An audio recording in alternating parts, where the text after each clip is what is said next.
ఎన్ని బాధలున్నను, ఇబ్బందులు ఎదురైనను, ఎంత కష్టము వచ్చినా, నిష్ఠూరమైనను నీ మాట, నీ చూపు ఎంత చక్కగా పాడుకుంటామో. కానీ నీతిమంతుడు నిజంగా నమ్ముతాడండి.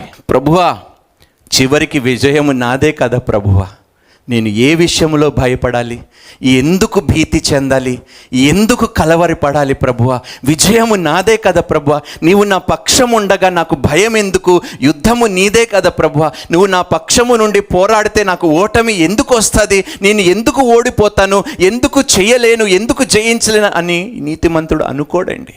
నీతిమంతుడుకున్న లక్షణం ఇది, చాలా గొప్ప లక్షణం అండి. ఓటమి అనేది ఎన్నడూ ఒప్పుకోడండి నీతిపరుడు. ఆయనకి నీతి అనుగ్రహించిన దేవుడు ఆయన పక్షమున ఉన్నాడు కాబట్టి జయాన్ని అనుగ్రహిస్తాడంట. జయశీలుడు ఉన్నాడంట. మృత్యుము జయుడే ఆయనకి తోడై ఉన్నాడంట. దేవునికి స్తోత్రము.